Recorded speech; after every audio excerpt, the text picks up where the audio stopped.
The rivalry between Washington and Beijing has entered a new and more dangerous phase, and this time China isn't relying on words or tariffs. It's using control over the world's most valuable industrial resources as its weapon.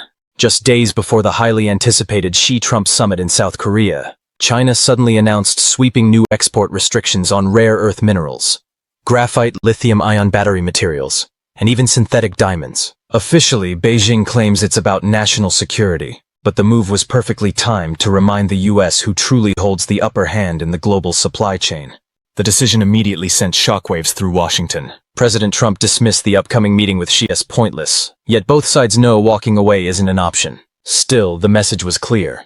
China was ready to use its dominance in critical minerals to put pressure on the United States. America may threaten new tariffs, but in this arena, Beijing has the real leverage. For decades, China quietly built the foundation for this moment.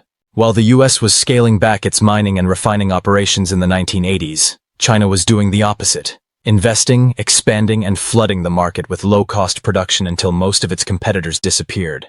By the time the world noticed, China had secured control not just over the mining of rare earths, but also the refining and processing that turn raw materials into usable technology. Today, China produces about 70% of the world's rare earths and holds nearly half of all known reserves. That's not luck, it's strategy. The real bottleneck isn't in digging up minerals, it's in processing them. Even if countries like the US or Australia mine rare earths, they often end up sending them to China for refining, because that's where nearly all global capacity exists. Beijing has now tightened that control further. Its Ministry of Commerce declared that any foreign company using even trace amounts of Chinese-sourced rare earths must get a special export license, effectively allowing China to track, limit, or block their use. A recent U.S. defense report titled "From Rock to Rocket" exposes just how deeply America depends on Chinese minerals. It found that over 80,000 components in nearly 1,900 U.S. military systems rely on materials that originate from China. That's roughly 78% of all U.S. defense platforms. The Navy depends on Chinese minerals in more than 90% of its weapon systems. The Air Force relies on them for 85% of its aircraft and missiles. Even the Army and Marine Corps depend heavily on them. In short, China's influence reaches deep into the heart of America's defense technology. Consider the F-35 fighter jet, a symbol of U.S. air power. It contains more than 900 pounds of rare earth materials. If Beijing tightens exports any further, production lines could slow or stop completely. This isn't a future risk. It's already happening in subtle ways. The choke point is refining. China controls over 90% of global refining capacity, meaning even minerals extracted in friendly nations often pass through Chinese facilities before becoming usable. Beyond military power, this also affects the clean energy race. The same materials are used to build electric vehicles, wind turbines, and advanced batteries. By expanding its export controls to include graphite, lithium compounds, and synthetic diamonds, Beijing isn't just hitting the U.S. defense sector. It's also targeting industries critical to the green transition. Washington rarely acknowledges this vulnerability publicly, but behind closed doors, officials know that without access to these materials, the U.S. risks losing ground not only in defense but in the technologies shaping the future. Rebuilding a full rare earth supply chain, from mining to refining to manufacturing, will take decades and billions in investment. It's not something tariffs can fix or allies can easily replace. China's message is unmistakable. Control over critical minerals equals control over the future. Whether it's an electric car, a missile guidance system, or a smartphone chip, the path to modern power runs through the supply chains Beijing built, and now guards fiercely. If the U.S. can't rebuild its industrial foundation soon, it won't just fall behind economically. It could find itself strategically cornered. With one announcement, China reminded the world that real power isn't always measured in weapons or armies. Sometimes it lies deep underground, in the minerals that make everything else possible. The question now is whether Washington will treat this as a warning or continue to underestimate the strength of the hand Beijing just played.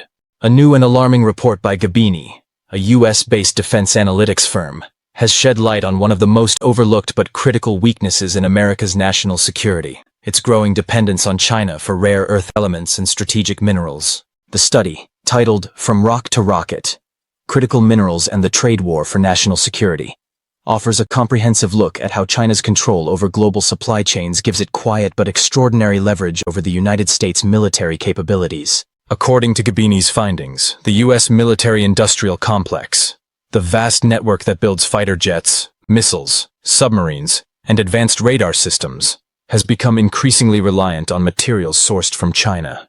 These aren't just any materials, they are the foundation of modern warfare. Rare earth elements are essential for building guidance systems, sensors, precision weaponry, and even stealth technology.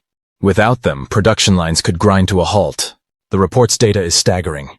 Nearly 80,000 individual parts across roughly 1,900 American weapon systems were found to contain minerals that originated in or were refined by China. That means almost 78% of all Department of Defense platforms, across land, sea, and air, are tied to Chinese-supplied components. The U.S. Navy depends on China for minerals used in 92% of its 739 weapon systems. The Air Force relies on China for 85% of its 302 platforms, while the Army's dependency sits at 70%. Even the Marine Corps, long known for its operational independence, still relies on China for over 60% of its mineral inputs. To put this into perspective, take America's crown jewel of air power, the F-35 Lightning II. Each jet requires around 900 pounds of rare earth elements. These materials are essential for its engines, targeting systems, and advanced stealth coating. If China were to impose stricter export limits or completely halt supply, production could slow dramatically, or worse, stop altogether.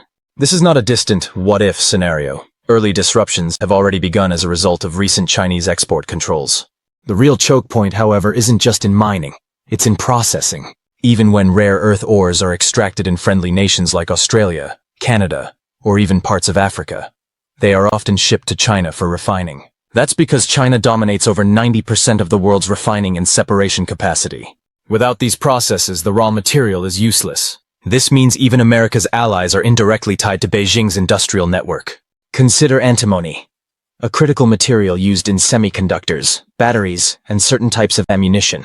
China controls about 60% of global antimony production and processes nearly one-third of all refined materials worldwide. For the US, only 19% of its antimony supply comes from outside of China's influence. Similar patterns exist across dozens of other critical minerals, from cobalt and lithium to tungsten and graphite. This dominance didn't happen overnight. For decades, Western countries scaled back mining and refining operations due to environmental regulations and high labor costs. While China invested heavily in every stage of the supply chain, it offered subsidies, cut prices, and gradually became the world's undisputed leader in mineral refining.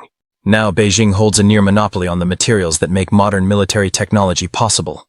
And it knows exactly how to use that power. When China imposed export restrictions in response to US tariffs, it wasn't just an economic countermeasure, it was a warning. It showed Washington that China could target the very foundation of its defense manufacturing system without firing a single shot. This form of economic warfare is quiet, efficient, and potentially devastating. For the United States, the challenge is immense.